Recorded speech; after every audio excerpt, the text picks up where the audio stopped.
أعوذ بالله من الشيطان الرجيم. بسم الله الرحمن الرحيم.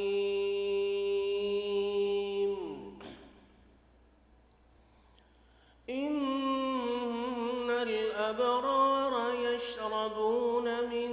كأس كان مزاجها كافورا عينا يشرب بها عباد الله عينا يشرب بها عباد الله عينا يشرب بها عباد الله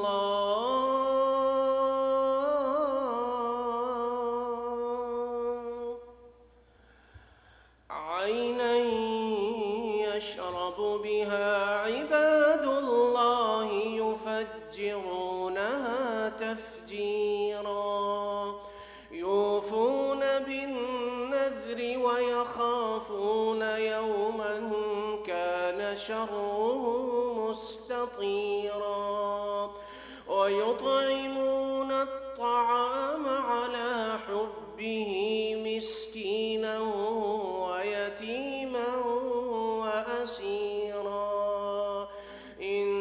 إنما نطعمكم لوجه الله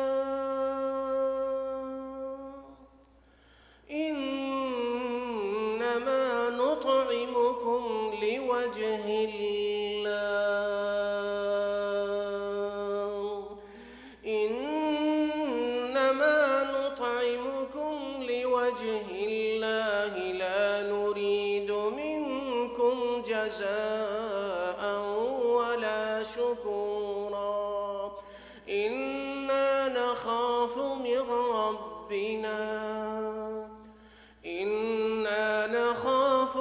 ربنا يوما عبوسا قمطريرا فوقاهم الله شر ذلك اليوم فوقاهم الله شر ذلك اليوم ولقاهم نضرة وسرورا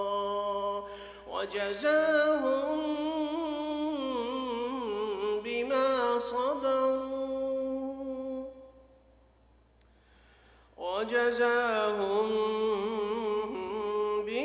صبروا جنة وحريرا وجزاهم بما صبروا جنة وحريرا.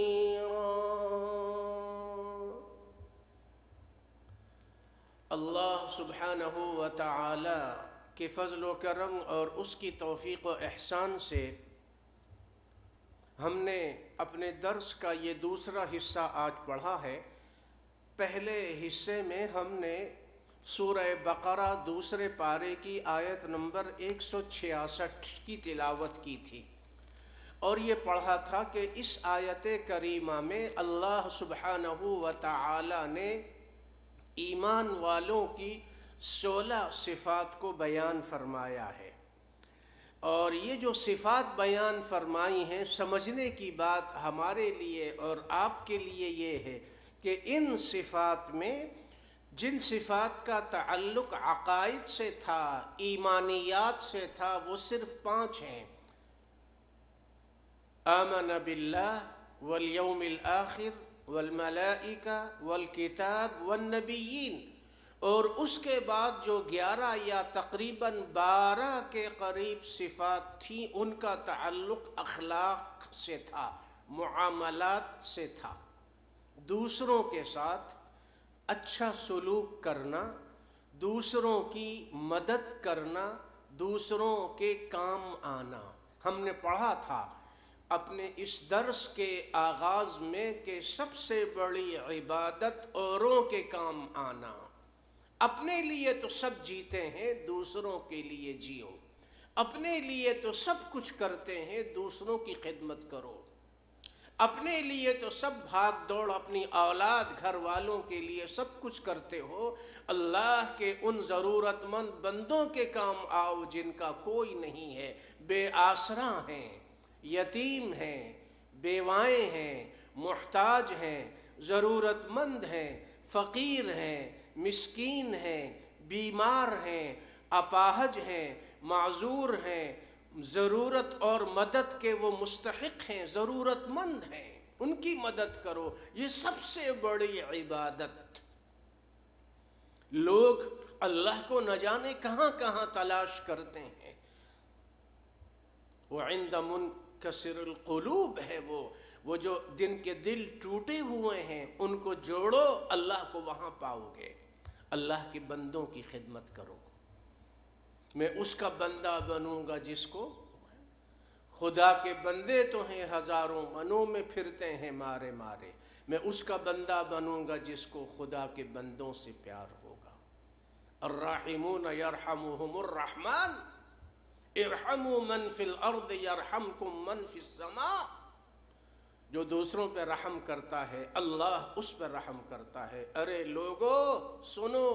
زمین والوں پر تم رحم کرو، آسمان والا تم پہ رحم کرے گا۔ یہ جو حدیث مبارکہ ہم نے پڑھی تھی، اس حدیث مبارکہ میں مکارم اخلاق کا ذکر ہے۔ مکارم اخلاق، اس حدیث کو صحیح الجامع میں بھی بیان کیا، الجامع الصغیر میں امام سیوطی نے بیان کیا، امام طبرانی رحمۃ اللہ علیہ اور رحمۃ اللہ علیہم اجمعین، تمام محدثین، تینوں معاجم میں، معجم کبیر، معجم اوسط، معجم صغیر میں یہ حدیث موجود ہے، اور دوسری کئی کتب میں سیدنا عبداللہ ابن عمر رضی اللہ عنہما نے اس حدیث مبارک کو روایت کیا ہے۔ یہ وہ اہم ترین حدیث مبارکہ ہے جس میں رسول اللہ صلی اللہ علیہ وسلم نے 10 کے قریب اہم اخلاق کو بیان کیا ہے۔ ہم نے پڑھا تھا کہ احب الناس الی اللہ انفعہم، پہلا جملہ یہ تھا، احب الناس، پچھلے درس میں ہم پڑھ چکے ہیں، یہ آج دوسرا درس ہے۔ احب الناس الی اللہ انفعہم واحب الاعمال الی اللہ عز وجل سرور تدخلہ علی مسلم او تکشف عنہ کربتا او تقضی عنہ دینا او تطرد عنہ جوعا ولأن امشی مع اخی المسلم فی حاجت احب الی من ان اعتکف فی المسجد شہرا۔ ہم نے یہ 6 صفات گزشتہ درس میں پڑھی تھیں۔ دوسری روایت جو اس حدیث مبارک کی ہے، اس میں جو حدیث ہم نے پڑھی تھی صحیح الجامع میں، اس میں یہ تھا کہ صرف مسجد کا ذکر تھا، الداخل ہوا، لیکن جو روایت امام المنذری نے اپنی ترغیب میں اور امام اصفہانی نے اپنی ترغیب میں نقل کی ہے، اس میں وضاحت سے یہ الفاظ ہیں کہ وَلَأَنْ أَمْشِي مَعَ أَخِي فِي حَاجَةٍ أَحَبُّ إِلَيَّ مِنْ أَنْ أَعْتَكِفَ فِي هَذَا الْمَسْجِدِ یعنی مسجد المدینہ شہرا، مسجد نبوی میں 1 مہینے کے اعتکاف سے زیادہ اس بات کو میں پسند کرتا ہوں کہ اپنے کسی مسلمان بھائی کی کوئی ضرورت پوری کرنے کے لیے چند قدم اس کے ساتھ چلوں۔ سلام ہو ان رفاعی اداروں کو، سلام ہو ان ہمارے بھائیوں اور بہنوں کو، اور سلام ہو ان مسلمانوں کو جو خاموشی کے ساتھ بغیر، کچھ لوگ تو وہ ہیں جو 1 تھیلی چھوٹی سی دیتے ہیں اور 10 سیلفیاں بنا کے فیس بک پہ پوری دنیا پہ نشر کرتے ہیں کہ ہم نے بیواؤں کو سلائی مشینیں دیں اور ہم نے غریبوں میں راشن تقسیم کیا، اور اپنے سوشل میڈیا پہ وہ بار بار وہ تصویریں نشر کرتے ہیں دکھانے کے لیے۔ اور کچھ لوگ وہ ہیں اللہ کے گمنام بندے جو صرف علی حب ہی ہے نا قرآن میں، انما نطعمکم لوجہ اللہ، جو آیات ہم نے آج کے درس میں پڑھی ہیں، سورہ انسان سورہ دہر کی آیت نمبر 5 سے ہم نے آیات پڑھی ہیں، اس میں یہ ہے یطعمون الطعام علی حبہ، بھوکوں کو کھانا کھلاتے ہیں تو صرف اللہ کے لیے، کپڑا اڑاتے ہیں تو صرف اللہ کے لیے، مدد کرتے ہیں تو صرف اللہ کے لیے، تحفیظ القرآن کے اداروں کی مدد کرتے ہیں، پوچھتے نہیں ہیں، صرف اللہ کے لیے، یتیموں بیواؤں کی مدد کرتے ہیں اللہ کے لیے، لوجہ اللہ، ایک جگہ ہے حبہ، اس کی محبت میں، جب اس کی محبت ہو گئی تو پھر آدمی شہرت اور دکھاوے سے دور بھاگتا ہے۔ بشارت ہے ان مسلمانوں کے لیے جو تحفیظ القرآن کے اداروں کی مدد کرتے ہیں، بشارت اور سلام ہو ان کو جو اپنے خاندان کے غریبوں کی مدد کرتے ہیں، صلہ رحمی کرتے ہیں، بیواؤں، یتیموں، بھوکوں، پیاسوں، بیماروں، معذوروں، فقیروں، مسکینوں، ان کی مدد کرتے ہیں۔ اس کا اجر تمہیں دنیا میں بھی ملے گا، تمہاری زندگی میں، مال میں، اولاد میں، صحت میں، عافیت میں برکت ہوگی، اللہ تم کو بیماریوں سے، مصیبتوں سے، آفتوں سے بچا کے رکھے گا، ایمان پر تمہارا خاتمہ ہوگا، قبر میں یہ نیکی تمہارے کام آئے گی۔ اگلے دروس میں ہم وہ حدیث بھی پڑھیں گے کہ قبر میں یہ نیکی کیسے کام آتی ہے۔ آج جو نیکیوں کا بیج بویا دنیا میں بھی پاؤ گے، قبر کی جو زندگی ہے، قبر کی تاریک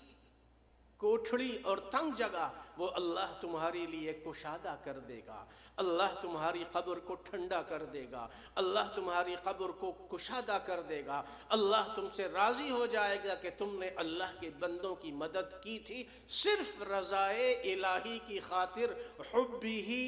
اس کی محبت میں۔ اور جب کسی کو کچھ دیتے تو یہ کہتے تھے انما نطعمکم لوجہ اللہ لا نرید منکم جزاء ولا شکورا، ہم تو تم کو جو کھانا کھلا رہے ہیں، ہم جو آپ کی مدد کر رہے ہیں، یہ ہمیں صرف اللہ کی رضا چاہیے، آپ کا شکریہ، آپ کا بدلہ ہمیں نہیں چاہیے۔ انما نطعمکم لوجہ اللہ، اللہ کے لیے، لا نرید منکم جزاء ولا شکورا، ارے شکریہ کاہے کا، یہ تو ہمارا فرض تھا کہ ہم آپ کی مدد کریں۔ آپ جو کام کر رہے ہیں، قرآن کی خدمت، قرآن کی نشر و اشاعت، غریبوں، بھوکوں، مسکینوں کی، ہم آپ کے مددگار، یہ تو ہماری خوش نصیبی ہے، ہمیں آپ کا شکریہ ادا کرنا چاہیے۔ غریبوں کی مدد، 6 صفات ہم نے پڑھی تھیں، اور اس حدیث مبارک میں آج جو 7ویں صفت ہے، گزشتہ درس میں ہم نے حدیث پڑھی تھی، اس حدیث میں 10 صفات ہیں، 6 ہم نے پڑھ لی تھیں، آج 7ویں ہے۔ من کف غضبہ ستر اللہ عورتہ، جس نے اپنے غصے کو چھپا کر قابو پا لیا، اللہ اس کی ستر پوشی اور اس کا بھرم رکھے گا۔ غصے کی حالت میں اپنی زبان کو قابو میں رکھنا، غصے کی حالت میں اپنے ہاتھ پاؤں کو قابو میں رکھنا، غصے کی حالت میں صبر کرنا، انتقام نہ لینا۔ وَلَمَنْ صَبَرَ وَغَفَرَ إِنَّ ذَلِكَ مِنْ عَزْمِ الْأُمُورِ، بڑی ہمت والوں کا کام ہے۔ ظفر آدمی اس کو نہ جانیے گا، ہو وہ کتنا ہی صاحب فہم ہو سکا، جسے عیش میں یاد خدا نہ رہی، جسے تیش میں خوف خدا نہ رہا، جس نے غصے پہ قابو پا لیا، بہت غصہ آیا، بیوی پہ غصہ آیا، بچوں پہ غصہ آیا، دوست پہ غصہ آیا، نوکر پہ غصہ آیا، خاموش رہیے، اللہ کے ہاں اس کا اجر ہے۔ اور ترمذی اور ابو داؤد میں حدیث ہے، آپ علیہ الصلاۃ والسلام نے فرمایا کہ جو شخص انتقام لینے کی قدرت طاقت رکھتے ہوئے بھی معاف کر دے، میں جنت کے سب سے اعلیٰ درجے میں اس کی ضمانت دیتا ہوں۔ من کظم، قرآن میں بھی سورہ آل عمران میں یہ صفت بیان ہوئی ہے، والکاظمین الغیظ والعافین عن الناس واللہ یحب المحسنین، جو غصے کی حالت میں اپنے اعصاب پر قابو پا لیتے ہیں، کچھ نہیں کہتے کسی کو، صبر و تحمل، درگزر سے کام لیا،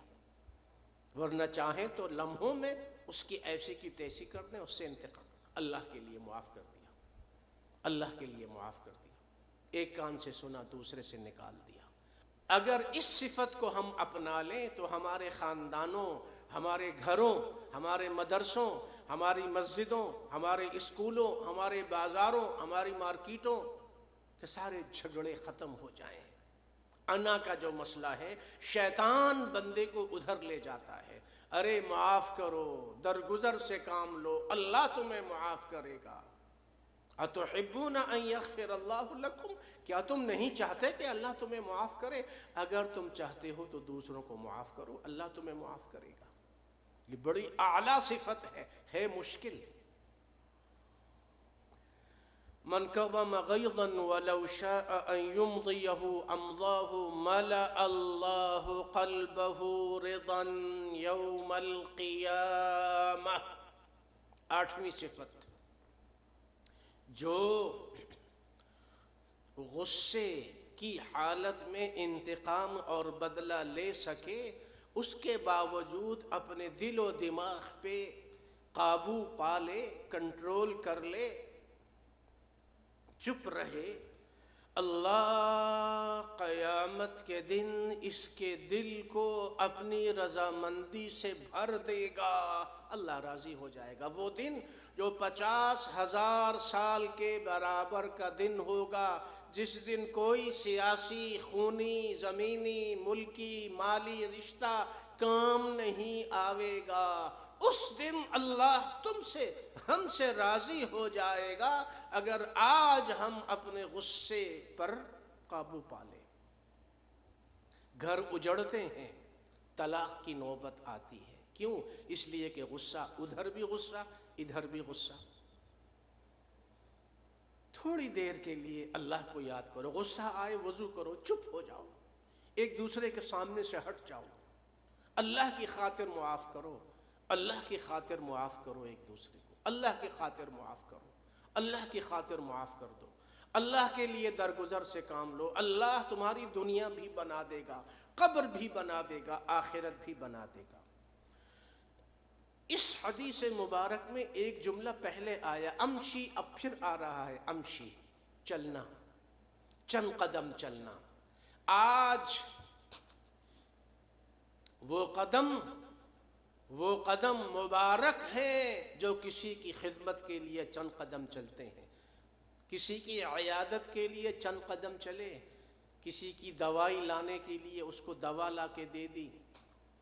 کسی کی بیمار پرسی کی، وارڈ میں جو چکر لگاتے ہیں لوگ، ڈاکٹر اور دوسرے لوگ، اگر نیت رضائے الہی ہو، صرف ڈیوٹی پیسہ کمانا نہ ہو،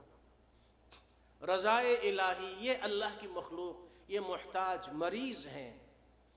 میں اگر ان کی مدد کروں گا، 2 بول اچھے بول دوں گا، ان کو تسلی دوں گا، یہ خوش ہو جائیں گے، اللہ خوش ہو جائے گا۔ اللہ کی خاطر نیت اپنی درست کرو۔ میں نے بار بار لوگوں سے کہا، رشتہ داروں کے جنازوں میں جاتے ہو، رشتہ داروں کی غمی خوشی میں شرکت کرتے ہو، اس نیت سے نہ جایا کرو کہ چونکہ وہ ہمارے ہاں آیا تھا اس لیے ہم جاتے نہیں۔ صلہ رحمی مجھے اللہ نے حکم دیا ہے،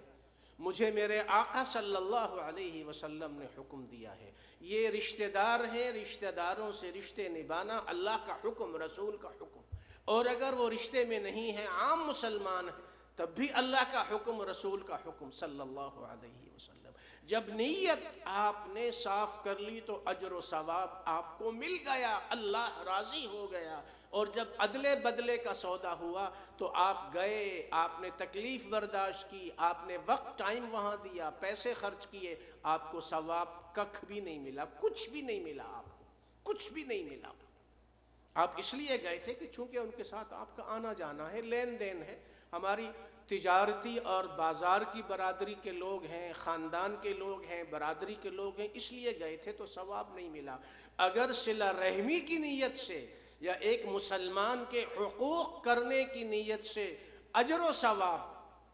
ایماناً واحتساباً، احادیث میں الفاظ ہیں نا، کوئی بھی نیکی کرو، کوئی بھی نیکی ایماناً واحتساباً، یہ سمجھ کر اس نیت اور ارادے سے کہ اللہ راضی ہوگا، مجھے اجر و ثواب ملے گا۔ یہاں پر پھر دوسری مرتبہ لفظ آ رہا ہے لَأَنْ أَمْشِي۔ پہلے جملے میں یہ تھا کہ میں کسی مسلمان ضرورت مند، محتاج، فقیر، مسکین کی مدد کے لیے چند قدم چلوں۔ اس نیکی کو، چند قدم چلنے کو، مسجد نبوی کے 3 سال کے اعتکاف سے زیادہ افضل نیکی سمجھتا ہوں۔ پہلے یہ جملہ تھا، اب نواں جملہ اس میں یہ ہے، من مشا فی مع اخیہ المسلم فی حاجتہ حتی یثبتها له اثبت اللہ تعالی قدمہ یوم تزل الاقدام۔ جو چند قدم کسی مسلمان کی ضرورت پوری کرنے کے لیے چلا تو قیامت کے دن، جس دن لوگوں کے قدم پھسلیں گے، پل صراط سے پھسل پھسل کے جہنم میں گر رہے ہوں گے، اس دن اللہ ان لوگوں کے قدموں کو ثابت قدم رکھے گا جو آج دنیا کی زندگی میں غریبوں کی ضرورتیں پوری کرنے کے لیے چند قدم اس کے ساتھ چلتے تھے۔ کتنا بڑا اجر و ثواب ہے۔ پل صراط سے لمحوں میں عبور کر کے جنت میں داخل ہو جاؤ گے اگر آج تم نے دنیا کی زندگی میں غریبوں کی مدد کے لیے چند قدم چل کر وہاں گئے اور وہ امانت ان تک پہنچا دی اور ان کی مدد کر دی۔ یہ نویں صفت تھی اس حدیث مبارک کی۔